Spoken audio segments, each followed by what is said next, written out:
കുറച്ച് കാര്യങ്ങൾ ഇവിടെ പറയാനുണ്ട് ഗൈസ്. മെയിനായിട്ട് നിങ്ങൾ ഈ കഴിഞ്ഞ കുറച്ച് റീസെൻറ്റ് ഡേയ്സ് ആയിട്ട് MRC ഗ്യാങ്ങിൻ്റെ അത് ഇഷ്യൂ കാണുന്നുണ്ട്.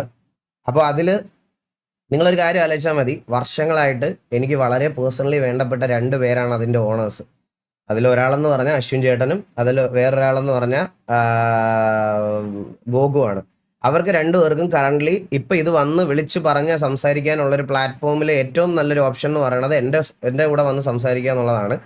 സോ ഈ MRC എന്ന് പറയണ 3 ഇത് ചിലപ്പോൾ കേൾക്കാൻ ഈ സ്റ്റോറി ഇത് ഞാൻ ഈ പറയണ കാര്യങ്ങൾ കേൾക്കാൻ വെളിയിൽ നിന്ന് കുറച്ച് ആൾക്കാർ വന്നിട്ടുണ്ടാവും. അതുകൊണ്ട് അവരുടെ അടുത്തും കൂടി ഞാൻ ജസ്റ്റ് ഒന്ന് പറയുവാണ്. ഈ MRC എന്ന് പറയുന്നത് മാർസലസ് എന്ന് പേരുള്ള ഒരു ഗെയിമിംഗ് ഓർഗനൈസേഷൻ ആയിരുന്നു. അത് മനസ്സിലായോ? ഒരു ഗെയിമിംഗ് ഓർഗനൈസേഷൻ ആയിരുന്നു. വർഷങ്ങൾക്ക് മുമ്പ് ഫോം ചെയ്തതാണ്. ഏകദേശം 8 വർഷം മുമ്പ് ഫോം ചെയ്ത ഒരു ഓർഗാണ് MRC. MRCയിൽ 8 വർഷം മുമ്പ് ജോയിൻ ചെയ്ത ഒരു പ്ലെയറാണ് ഞാൻ അവർക്ക് വേണ്ടി ഞങ്ങൾ കേരളത്തിൽ വേറെ ഒരു ലൈനപ്പുകളും ക്വാളിഫൈ ആവാത്ത സമയത്ത് കേരളത്തിന് വേണ്ടിയിട്ട് ഞങ്ങൾ ഇന്ത്യ ടൂർണമെന്റ്സ് ക്വാളിഫൈ ആയ ഒരു ലൈനപ്പായിരുന്നു ഞാൻ ഗോഗ്, റസിന്, വെനം, പിന്നെ ഈ പറയണതുപോലെ നമ്മുടെ കുറേ പേരുണ്ട് അതിനകത്ത്. ആക്സ്ട്രോളിക്ക്, നോയ്സി ബോയ്, ഇങ്ങനെ കുറേ നല്ല കിഡിലൻ പ്ലേയേഴ്സ് ഉണ്ടായിരുന്നു. അതായത് കമ്മ്യൂണിറ്റിയിലെ ബെസ്റ്റ് ഓഫ് ദ ബെസ്റ്റ് നല്ല പ്ലേയേഴ്സും അതുപോലെ അന്നത്തെ കമ്മ്യൂണിറ്റിയിലെ ടോപ്പ് സ്ട്രീമറായ ഗോകു ഉണ്ടായിരുന്ന ക്ലാനാണ് മാർസലസ് എന്ന് പറയുന്ന MRC.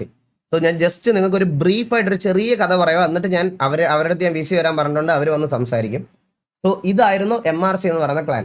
ഈ MRCയിലേക്ക് തൊപ്പി എന്ന് പറയുന്ന ഒരു പ്ലെയറിനെ, അതായത് ആ സമയത്ത് അവൻ കുറച്ച് fast face Chinese game play പോലത്തെ അങ്ങനത്തെ സാധനങ്ങളും സ്നൈപ്പർ ഷോട്ടും ഒക്കെ ആയിട്ട് വന്ന ഒരു പ്ലെയറാണ് തൊപ്പി.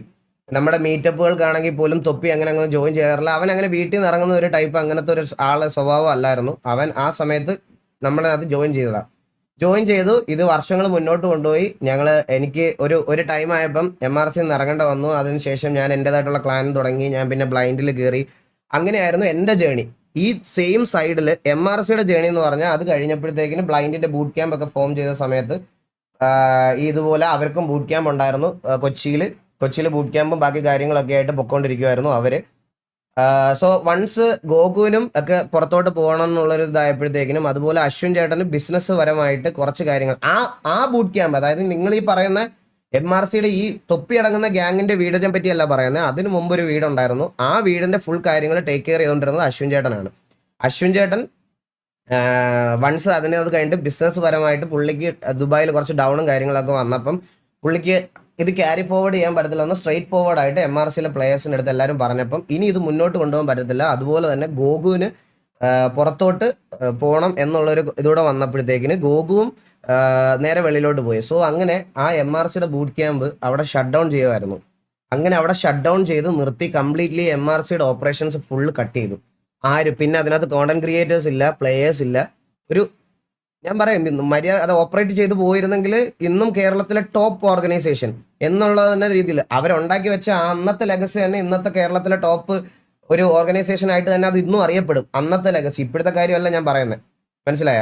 അങ്ങനെ നിന്ന ഒരു ടൈം ആയിരുന്നു MRC എന്ന് പറയുന്ന സാധനം. അപ്പം ഇത് കംപ്ലീറ്റ്ലി ഷട്ട് ഡൗൺ ആയ സമയത്താണ് തൊപ്പിയുടേതായിട്ടുള്ള ഒരു സ്ട്രീമിംഗ് ശൈലി, അല്ലെങ്കിൽ ഈ പറയണത് പോലെ അവൻ തന്നെ സമ്മതിച്ച ഈ പറയുന്ന ഐഷോ സ്പീഡിന്റെ ഇൻസ്പിറേഷൻ ആയിട്ടുള്ള ഒരു ക്യാരക്ടർ ഉണ്ടാക്കിക്കൊണ്ട് വരുന്നു. ഈ ക്യാരക്ടർ വെച്ചിട്ട് അവൻ ഇത് നല്ലൊരു ഓഡിയൻസിനെ ബിൽഡ് ചെയ്യുന്നു, ഹ്യൂജ് കൗണ്ട് ഓഡിയൻസിനെ ബിൽഡ് ചെയ്യുന്നു, കോൺട്രവേഴ്സീസ് വരുന്നു, എല്ലാം വരുന്നു. സോ നിങ്ങളൊക്കെ ഒന്ന് ആലോചിച്ചാൽ മതി. ജസ്റ്റ് ഞാൻ നിങ്ങളുടെ ഒരു കാര്യം പറയാം. ഇതിന്റെ ഓണർഷിപ്പ് ക്ലെയിം ചെയ്ത് വരാനാണെങ്കിൽ തൊപ്പിയുടെ അടുത്ത് ഇത് ഓണർഷിപ്പ് വേണം, അല്ലെങ്കിൽ ഞങ്ങളുടെ ഓർഗിന്റെ പേരാണടാ MRC എന്നൊക്കെ പറഞ്ഞ് അവർക്ക് വരണമെന്നുണ്ടായിരുന്നെങ്കിൽ തൊപ്പി ഇത് പ്രൈം ടൈമിൽ ഉണ്ടാക്കി വെച്ചിരുന്ന സമയത്ത് അവർക്ക് വന്ന് ക്ലെയിം ചെയ്യാമായിരുന്നു. ഇന്നേ വരെ ഒരു പബ്ലിക് അപ്പിയറൻസിലോ ഗോകുവോ അശ്വിൻ ചേട്ടനോ ഒരാൾ പോലും ആ ക്രെഡിറ്റ് ക്ലെയിം ചെയ്യാൻ വന്നിട്ടില്ല. നിങ്ങൾ കാണുന്നവർക്കറിയാം, അല്ലാത്തവരടുത്ത് ഞാൻ പറയുന്നില്ല, ഇന്നേ വരെ അവര് വന്നിട്ടില്ല അതിന് വേണ്ടിയിട്ട്. എനിക്കതിന്റെ ക്രെഡിറ്റ് വേണം, അല്ലെങ്കിൽ തൊപ്പി ഓരോ ഡിസിഷൻസ് എടുക്കുമ്പോഴും അല്ലെങ്കിൽ ഇന്നത് ചെയ്യുമ്പോഴും അത് പറഞ്ഞുകൊണ്ട് ക്രെഡിറ്റ് എടുക്കാൻ വേണ്ടിയിട്ട് ഒരാൾ പോലും വന്നിട്ടില്ല. മനസ്സിലായ? കാരണം ഇന്ന് അവർ വന്നിട്ടുണ്ടെങ്കിൽ ഇത് നന്നായിട്ട് നടക്കാത്തത് കൊണ്ടാണ്. എടാ ഇത്രയും മോശം സമയത്ത് അവരതിന്റെ ഓണർഷിപ്പ് ടേക്ക് ഓവർ ചെയ്യാൻ വരിക എന്ന് പറഞ്ഞാൽ എത്ര നാണക്കേടോട് കൂടിയാണ് അത് ചെയ്യേണ്ട അവസ്ഥ നിങ്ങൾ തന്നെ ആലോചിച്ച് നോക്ക്. സോ അവർക്കും അവരുടേതായിട്ടുള്ള കുറച്ച് കാര്യങ്ങൾ പറയാനുണ്ട്. സമാധാനത്തോടെ നിങ്ങൾ കേൾക്കുക. തൊപ്പിയെ സപ്പോർട്ട് ചെയ്യുന്നുണ്ടോ? ഞാൻ പറയുന്നല്ലോ ബ്രോ, ഇതിൽ അഭിപ്രായം പറയാനില്ലെന്ന് പറഞ്ഞാൽ എനിക്ക് എന്തോ മറ്റേ പേടിയുള്ളത് പോലത്തെ ആയിപ്പോവും. തൊപ്പി വരും, തൊപ്പി വന്ന് എന്തോ പറയുമെന്ന് നമ്മുടെ ഗ്യാങ് TV മറ്റേ ഈ RP ഇഷ്യൂവിൽ വന്ന് ഓഡിയൻസ്, ഇവിടുത്തെ MRC ഓഡിയൻസ് തൊപ്പി വന്ന് നിന്നെ ഇതാക്കി കളയും, മറ്റേ ഇത് പറഞ്ഞു കളയും, നിന്നെ ഇതാക്കും കണ്ടോടാന്നൊക്കെ പറഞ്ഞു വരുന്നപ്പം ഇത്രയും കാണേണ്ടി വരുമെന്ന് ഞാൻ ഒരിക്കലും പ്രതീക്ഷിച്ചില്ല. പല സൈസിലുള്ള സാധനങ്ങളും അതും ഇതും എല്ലാം കാണേണ്ട വന്നു. ഇത്രയും ഞാൻ പ്രതീക്ഷിച്ചില്ല. ഞാൻ ചെറിയ ചെറിയ അപരാധങ്ങളൊക്കെയാണ് ഞാൻ പ്രതീക്ഷിച്ചത്, പക്ഷെ ഇത്രയൊന്നും ഞാൻ പ്രതീക്ഷിച്ചില്ല. അപ്പൊ എന്തായാലും ഞാൻ VC-ലോട്ടൊന്ന് പോവാം.